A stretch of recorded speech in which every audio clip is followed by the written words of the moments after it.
with your eyes half open in the morning, the first thing you can all think about is social media. Let me refresh the newsfeed on Facebook to get last night's heads up. Let me hit the discover button on Instagram, or maybe binge watch YouTube videos. You know the feeling? Sometimes it entertains you, and other times you just do it out of habit. You keep scrolling to find something that entertains you for another brief moment. You have no idea how much time has passed. 1, 2, 3, and sometimes even 4 hours go by, and what do you get? Nothing. So how can you finally stop your social media addiction? How can you focus on things that really matter? Social media is meant to engage us, but its main purpose is to glue us to the app for as long as possible using quick dopamine effects. But during this endless scroll, we are harming ourselves. We are pushing ourselves away from our goals and dreams. It shows a skewed view of reality that deteriorates our mental health with insecurities and comparison. So how can we protect ourselves from this doom scroll? If you're expecting some catchy 5 to 6 tips to beat social media addiction, you can find plenty of videos. I can give you 100 tips on this topic, but do you know what would happen? You will leave this video feeling overly motivated, but it will end in just a few minutes. In fact, your social media addiction will get even stronger. So where should you start? The first step is the secret ingredient that can help you get back to real life. I am going to share a practical roadmap that helped me get rid of my addiction. Have you ever wondered why social media has become so popular in such a short time? It's because it gives us instant gratification. We do not like to work, not because it's boring, but because our attention spans have become so short, we are now too impatient to find interest in our work. Our focus has shifted from reading books to watching reels, from working on a project to scrolling conveniently. We can only eliminate this wasteful scrolling by refocusing on work and productive activities. We have to work on this focus. Increasing your attention span can help you focus on your work. But how do you increase your attention span? Stretch it like an elastic. Yes? You go to the gym, you stretch your muscles, and after repetitive training, your biceps get bigger and stronger, isn't it? You need to do the same with your attention. Your mind is a muscle, and you must stretch your attention span. How? By meditation. Meditation is like going to a mental gym. When you meditate, you do some bicep curls, which help you increase your attention. Now, you might be thinking this bicep curl is an uphill task, but do you know? You just did some bicep curls here. You clicked on this video, but the related videos also caught your attention. You thought that one would be more interesting, but still, you decided to stay here. You have done some bicep curls, and now your attention certainly has improved after doing that. If you clicked off this video to watch something more interesting, that would mean you do not want to train your attention. You searched for a video on how to stop social media addiction, but clicked off for something more stimulating. Isn't it cheating? Isn't it an obvious way to show that you are in no mood to get rid of this addiction? Don't be a cheater or a weak person. You are capable. You can follow and achieve your dreams, and you can be a successful and happy person. It's just that you are wasting your energy on the wrong things. So, sit back, relax, and start meditation. It won't cost you a dime. In fact, start now.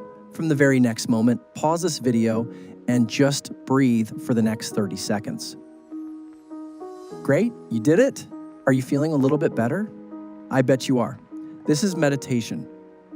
The hard and fast rules, no complicated exercises. You should just wake up, find a room with no distractions, close your eyes, and listen to your heartbeat. Let your mind skip away any thoughts that can lose your focus.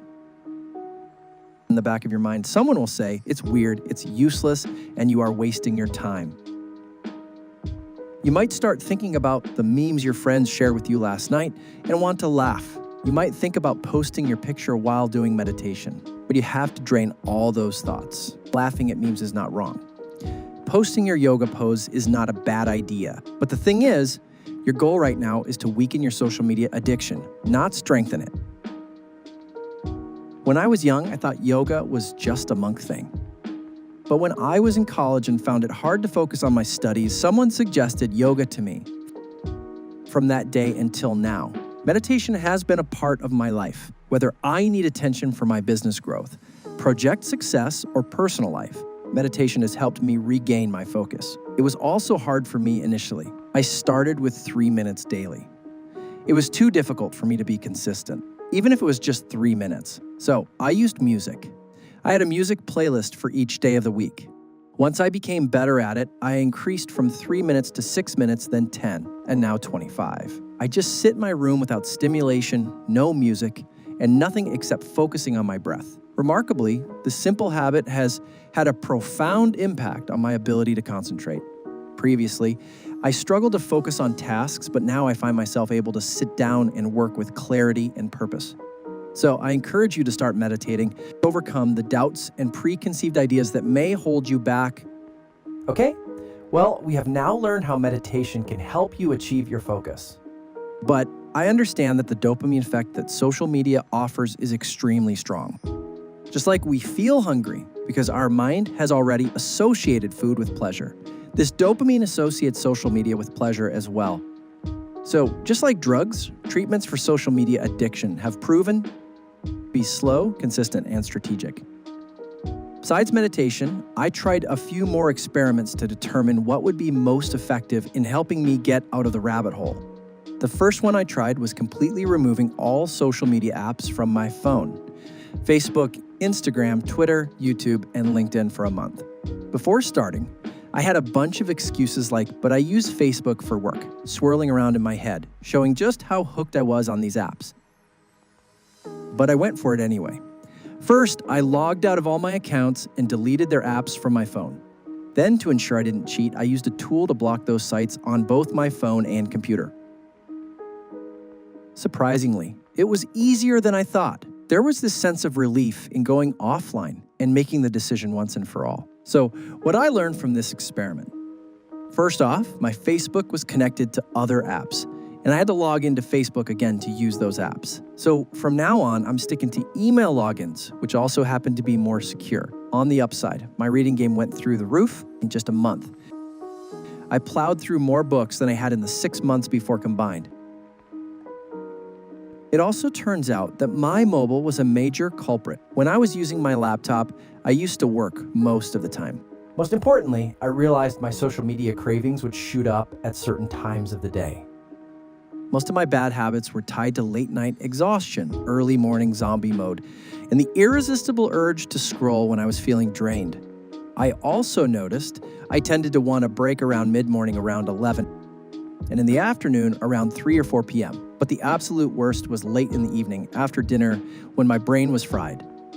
So the experiment I ran was to avoid using social media during the tired times identified in the previous experiments. For a couple of weeks, I used a blocking app to limit my social media time. I allowed myself to check socials only in the afternoons on my computer, no mornings or evenings. In the morning, I did the meditation I discussed earlier. I also turned off my phone and computer before having a good yoga session. In the evenings, I took a long walk down the street with my music playlist. I also blocked news and TV websites and installed the newsfeed eradicator for Facebook to stop mindless scrolling. So the results were astonishing. Skipping social media and news in the mornings made a huge difference. I got way more done on my big projects during focused hours, and knowing I had a break scheduled later helped too. The temptation was still there, but it got weaker over time. Once I conquered the urge to check social media first thing in the morning, I found I was much more focused and clear-headed for the rest of the morning. This strategy really worked for me. Time-based internet blockers helped me get more done. But it got me thinking. Instead of avoiding social media altogether, what if I set aside a specific time just for it? So I marked off a specific hour in my day from 4 to 5 p.m. and dubbed it my happy hour. A time to chill, connect, and explore new stuff online after a long day of work. As expected, it actually helped me resist the urge to scroll through it all day long. It was easier to swap out a bad habit for a better one than to try to kick the bad habit altogether. Weirdly enough, cramming all my social media time into just 1 hour made it feel less exciting. I'd find myself done scrolling within 20 or 30 minutes, even on the longest days. There's only so much reading and commenting I can do in one go. I also found I was way more efficient at responding to messages and requests instead of dealing with them piecemeal throughout the day.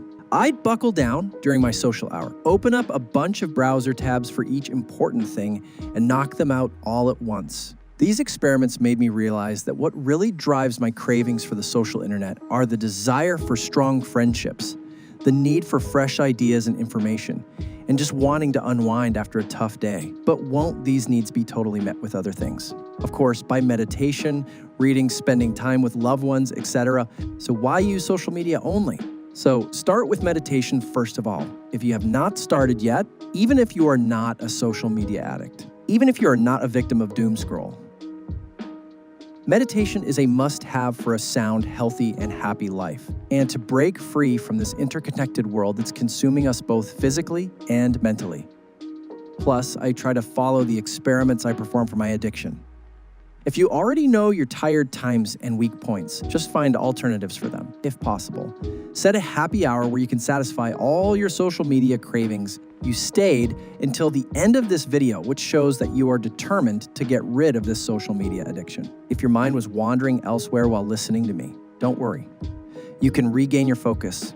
You can let the breeze in. If you want to take one thing from this video, be it meditation. Start from just 3 minutes. The 3 minutes on social media seem like a nanosecond, but these can make a real difference if spent on improving your mind and increasing your attention span. Good luck.